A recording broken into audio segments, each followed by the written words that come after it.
enough. Let us try and entertain you. So I'm really excited. You know, I haven't seen my first guest for almost 2 years, but I am so glad that she's back. She plays the quintessential housewife, tackling teen angst and marital mayhem in a very desperate neighborhood. Take a look at her work, would you? I'm about to blow your mind, Lynette. Oh, don't. I like my mind the way it is. What would you say to the idea of taking the kids out of school for a year and bopping around the country in one of these sweet rides? Well, I might not say anything. I might just put my finger to my ear and twirl it in small circles. We can't do something like that, Yes, huh? we can. We can do whatever we want. Life is short. Okay, let me ask you one tiny question about this big adventure plan of yours. Who's going to be running our restaurant while we're off doing the electric Kool-Aid acid test? That won't be our problem. The last few weeks, I've been talking to a guy from Pasantino's Pizza. They want to buy us out. This afternoon, I said yes. Please welcome back the fabulous Felicity Huffman.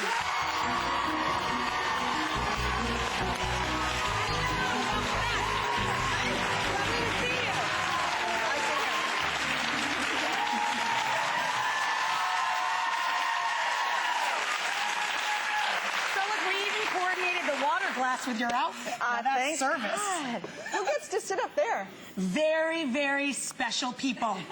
Hello, very special people. Actually, people that get seasick or motion sick, we put up there because the people spin in the middle. Okay, I bet you found that out the hard way, huh? Yeah. Well, you know, I'm just saying a couple of the seats over here may have been cleaned a few times. So welcome back. Thank you so much. You know, we were thinking, we're all gossiping backstage today because you were coming back about which one of the housewives we'd most like to live next door to, or which ones were most relatable to us. Lynette is definitely the most relatable, I think. Oh, well, that's good. I mean, good. well, because, you know, she was a single... Yeah, she's not a single mom. She was a stay-at-home mom, and she had to struggle with the whole going from the stay-at-home mom back to work. Of course, she had to deal with cancer, which touches pretty much everyone's life, unfortunately, in one way or another. She doesn't have angelic children. There's problem children. You know, I mean, she seems the most relatable when it comes to the storylines. Do you find that that's the reaction you have from fans when they talk to you? Or? Well, I think every housewife attracts who is attracted to them. So, you know, the people that, you know, relate to Eva and Terry and Marcia and that. But the people that do come up to me say, I'm a mom, or they say, thank you so much for last season. I had cancer. My sister had cancer. My mother had cancer. You know, it does affect you in one degree, removed or another. And, you know, my kids are driving me crazy, or, you know, I have 4 kids too, or I have 5 kids. So I do get some people coming up. Yeah, I mean, it seems like some of the other storylines become a little more far-fetched than, you know, Lynette's is pretty easy to latch onto. Yeah, she's a wife and a mother and a businesswoman, and trying to juggle all those things as some of us try and do, and, you know, fail as I certainly do, and, you know, we can all relate to failing. I think that's the thing about it. It's the accessibility factor of Lynette. Yeah. You know, and now it's 5 years in the future, which I just think is so, so brilliant. Everybody that's been here from your show, all your cast members have said how much they're enjoying it. How are you enjoying it? What I like is that with the 5-year jump, I don't know if you guys have seen it, but the guys have aged, but somehow the housewives, not so much. We're all like, yeah. So that's a good fantasy. They follow us around with like banks of lights to light up our wrinkles. But I love it. It wiped the slate clean. You know, any storylines that didn't work, you throw out. You can keep the ones that do, and then you have this 5-year backlog from which to just pick and choose. It's just like fishing. You know, oh, 2 years ago you had a car accident, and, you know, you developed a drinking problem, and, you know, it's those fun things. I mean, it's like getting a whole new show within the same show. It's really cool. Yeah, and the mystery's back, and the mystery's working great, thanks to Neil McDonough and Mark Cherry. So it's a really exciting year. We're having a great time, and I'm so lucky to have the job. Yeah, I mean, it's exciting for the cast, but it's got to be really exciting for the writers, too, you know, and everybody collaborating on this new thing. It's really, I mean, the table reads, we do a table read before we shoot every episode, and we've been having to add 10 or 15 minutes just because the laughs have been longer, and everyone's having a great time.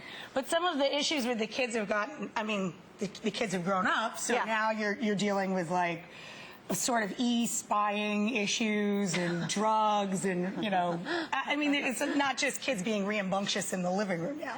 Yes, yeah.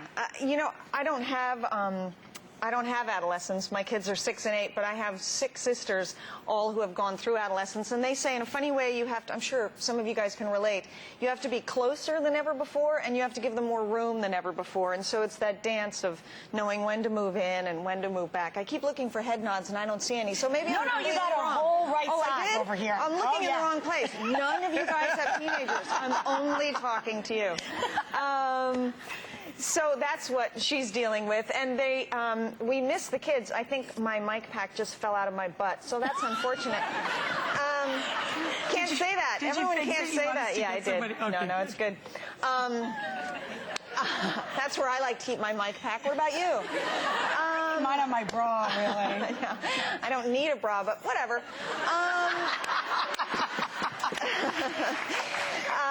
So we have Charlie and Max Carver. Who are the new twins, who are the loveliest young men. They're 20 years old. They play 16. They look just like Matt Damon, shockingly like Matt Damon. That's true, I know, actually. really true. And I was very sad to see, you know, our old family move on to other things because they had to grow up 5 years. But Yeah, it's like- they replaced them, and they're wonderful, wonderful actors and wonderful people. So it's really fun. But I didn't think about that element of it. You guys really were a family. Now some of the family members have to change. I know. At the wrap party, I found myself crying, and everyone looked at me oddly. But it was sad to say goodbye, and I loved those kids. I mean, they were just great. They just pounded each other and jumped on each other. And I mean, it really was those little twins, the Kinsman twins.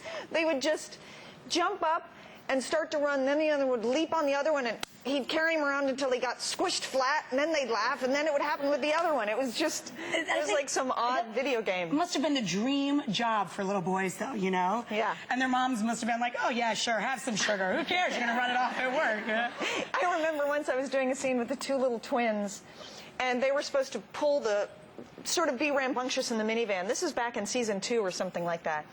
So I'm driving along, and my God, they got so rambunctious. They were taking the car seats and like throwing in the front seat, and I don't know how they did it, but they broke this minivan in a 2-minute thing, and I literally started being frightened for my life, and I pulled over the car, and I was like, where's their mother?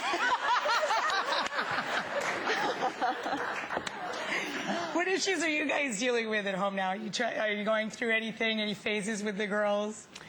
Or are they just angels? No, they're not angels. We seem to be in this we adopted a dog 2 years ago, and then we adopted a hamster, and then we adopted a rabbit, and Whoa. No, and now the rabbit is riding the dog around, much to the dog's dismay. So we seem to be turning, I think we're going to get chickens. I don't know what's going on. Turn this into an act. The chicken on the rabbit on the dog. Yeah, and, you know, exactly. yeah. I don't know what our neighbors say. But in terms of the kids, they're actually great. They're 1st and 2nd grade, and Are they a lot like each other, or are they very different? they're sort of like chalk and cheese, to use an English phrase. Chalk they're and cheese. Chalk and cheese. They're very different, but complementary. I mean, you know, they fight, and they also have a great time. If they're away from each other for 2 or 3 hours, they miss the other one. But it's like any household. You know, you stumble along, and we have family meetings going, I don't know what I'm doing. I don't know what I'm doing either. How should we make them make their bed? I don't know. Yelling's not working. What do you want to try? We need consequences. Yeah, that's good. Okay, you do it. So we're sort of stumbling along, figuring it out as it goes. Like a table read for the kids. Yeah, You sit down at a little table read. You kind of need your practice family where you make all your mistakes, and then you get, you know, like your first thing of pancakes, you know, you throw them out, and then you get to start again. That is true. I'm so lousy at baking. Whenever I make pancakes, I make a double batch of batter because I know I'm going to lose the first 5 or 6. I know, exactly. You know, it is true how the women stay looking exactly the same, but I think you guys look even better as they show. I mean, I love your haircut. You look so gorgeous. Thanks. One of the producers was telling me you credit this to a fabulous trainer that actually tells you to eat. Is that true? I know. Can you believe it? You get to eat? I've had trainers my whole life that went, you ate a muffin 2 days ago? Oh, my God, no wonder you look so big. And I go, oh, no, I'm sorry. And this woman named Kirsten Hultgren, she literally, she gets there in the morning and goes, what have you eaten? Or she'll get there at 12 o'clock and, what have you eaten? Well, I had breakfast. Well, that was 3 hours ago. What about since then? How about a sandwich? How about some bread? How about a muffin? She's just so cool. I love her. She's on the West Coast, though, huh? She's on the West Coast. Bit of a commute for me. Oh, a trainer that actually tells you to eat every 3 hours? That's fabulous. I just love her. She's great. So I heard that you ran a triathlon. Did you and your husband both run the triathlon? We did. We keep getting credit for the whole triathlon, which is, you know, swimming, biking, and running. And there's a celebrity division, or as we call it, the sissy division, where you can just do one leg of it. So you have a 3-person team. Someone does the swimming, someone does the biking, someone does the running. Oh, there's the puppies. Those are the puppies. Oh, wait, you guys, it's going to be good. It's really, really good. That's what she's really here to talk about. Not so much herself and the running and all of that, but the puppies. Really good. Live puppies here to play with. Live puppies, as opposed to dead puppies, which would be sad. My cell phone actually makes a barking noise because it has a picture of my dog on it, and she's a rescue pit bull, and you're here to talk largely about rescue animals, yes? I am. I got involved with something called Iams Home for the holidays, like Iams the dog and cat food, Iams Home for the holidays. And although it's a whole, you know, it goes, you know, all year long, they have a holiday drive from October, from right around now to January 5th. And their goal, they've been in business 10 years. Their goal, they've saved so far 2 million dogs. Their goal this year is to save 1 million dogs just during that 4-month period. And of those 1 million dogs that, God willing, will get adopted or more, 750,000 of them would have been put down. So here's the thing, though. Only 20% of dogs in American households are adopted. Everyone else goes to pet stores, which is understandable because, you know, who knows better, and or purebreds. And actually, 1/4 of all the dogs in shelters are purebreds. And you can go to all these purebred rescues. Any kind you want, you can find a rescue. And why I got involved with this Iams Home for the Holidays is not only because of its lofty goal, but because it has this whole education arm. So in addition to, they give you your dog's first meal and stuff, they also show you about how to pet-proof your home, how to introduce your pet to your children, how to train it, how to do follow-through. So it's this long, successful adoption, which is great, and vaccinations for your dog. And I appreciate that because dogs are a lot of work, and you want it to be really successful and everyone to be happy, as opposed to yet another thing that, you know, you have to take care of in your house that doesn't something I'm really passionate about, too. One of the reasons I've always had a red-nosed pit bull is that they're so horribly abused and terribly misunderstood as animals. And, you know, your animal, Tucker, is that Tucker, yeah. How long have you guys had Tucker now? 2 years. We got him from an animal rescue in L.A. called Pet Orphans. Oh, there he is. Oh. That's so cute. How old was Tucker when you got him? Tucker was just, you know, I don't know, 8 weeks old. He was this a little tiny little guy, and he was just cute as a button. How hard of a process was it for you guys to train Tucker? Did you have all of the growing pains any other family did, or did Tucker take to training pretty easily? I get this sense, I don't know about your dog, but they're grateful when they're adopted. Do you get that sense? He was just a puppy, but they sort of, yes, you're nodding. They get this, they know that you rescued them, and they work hard for you if you provide the structure. It's great. Yeah, we started training her right away, too, and we socialized her very young, and she's terrific. She's a very loving, sweet little thing. Do you bring her here ever? Oh, I bring her here often. Her best friend, Penny, comes here every day. On another floor from our studio is where, well, it looks like a menagerie, really. One person brings their cat, several people bring their dogs, some people bring their children. It's a very happy work environment with many animals. Oh, that's great. Now we're going to, come on, I'm going to give you a ride on the turntable. Oh, boy. We're going to go see the puppies. Oh, boy, oh, boy. So now this is a weird sensation. You've never been on here, and you're in heels, but there you go. So it's not so bad. It's kind of fun. Lazy Susan. Oh, man. That's cool. Do you see these itty bitties? They're really sweet. I told you. Heartbreakers. Oh. So, Felicity, where are we going to start? Which end? Okay, so we will start with This is Kahlua. Kahlua. And Kahlua has spent the morning with me because I kept trying to talk my husband, this is information about Kahlua, into adopting him. So we woke Bill up this morning going like this. At least I hope it was Kahlua. She's a Maltese Poodle mix. She's 3 months old. She's great for small spaces. So she's a perfect city dog. She's a sweet, she's kind of feisty, but once you put her in your arms, you just love her, and she just melts into you. And you know, Mike Iams, I'm going to give you to Rachel. Come here, Kahlua. Mike Iams, who started this Iams Home for the holidays, he worked with Humane Society.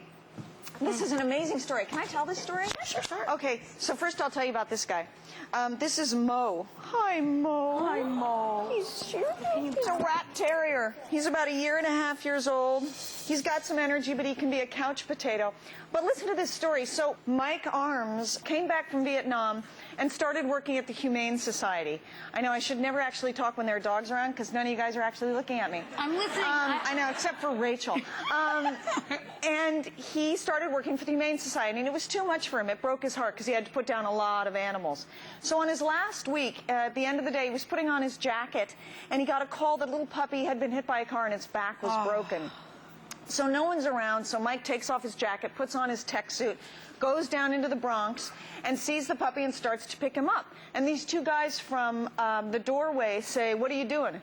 He says, "Well, I'm going to take the puppy and try and save it." And they went, "No, you're not." He said, "Why? Is it your dog?" And they said, "No, we made a bet on how soon he's going to die." So Mike says, "You're sick." And he picks up the dog.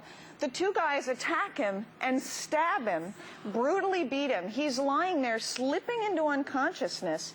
And this little puppy, who shouldn't have been able to move, crawls across to him and starts licking his face to keep him conscious. I know, it brings tears to my eyes as I tell it. And he promised himself that from then on, he would save as many animals, pets, and dogs and cats as he could. And he started this If that doesn't get you to bring home a dog. Home for the holidays. So again, these are all Animal Haven. He's a sweetie. Animal Haven here in New York, and there are many, many more. I mean, this is just all available for adoption. Oh. Hi. Take over Mo, will you? Oh. This is Taylor. He's a Yorkie mix. He's 2 years old. He loves people. And other dogs. He's just a sweetheart. I saw him the other day. Oh, he's so precious. He's so great. So there are tons and tons of pets, dogs, cats. And this is a coast-to-coast thing. It's not just here in New York. This is everywhere. There's a network. Absolutely. There's a network. If you go online at Iams Home for the holidays, it'll show you there. It started out with 14 shelters 10 years ago, and it is now 3,000 shelters. Wow. In 16 countries, even in Iraq. And you can see the shelter closest to you. And if you can't adopt a dog or a cat now, it can... You know, there are lots of things you could go. You could go down, you could, groom them, you could walk them, you can just pet them. There's lots of ways of getting involved just to help this out. It's a wonderful cause. And it's, Mike Iams says this, your best friend is waiting for you. Your dog adopts you. And that's really what happens. It is the truth. And they change your life. We're going to make it extra easy for everybody. He's taking off. He's like, I'm going to go find a family of my own. We're going to, of course, put links to all of these dogs and to the Iams Home for our holidays up on our website. Of course, thank you so much, Felicity. Yeah. Watch Desperate Housewives, everybody. You guys. We're going to play with some puppies. Grab a snack. We'll be right back. Go kiss your dog.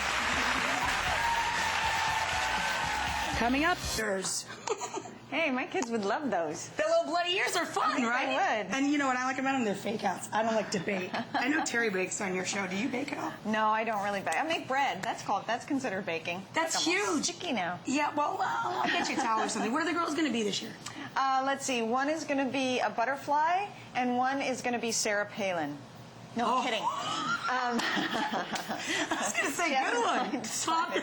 She's going to be a snow leopard princess. Snow leopard princess. I dig that. All right, I'm going to help you wash up. Okay. Thanks again for coming by. Yeah, you bet. Come on.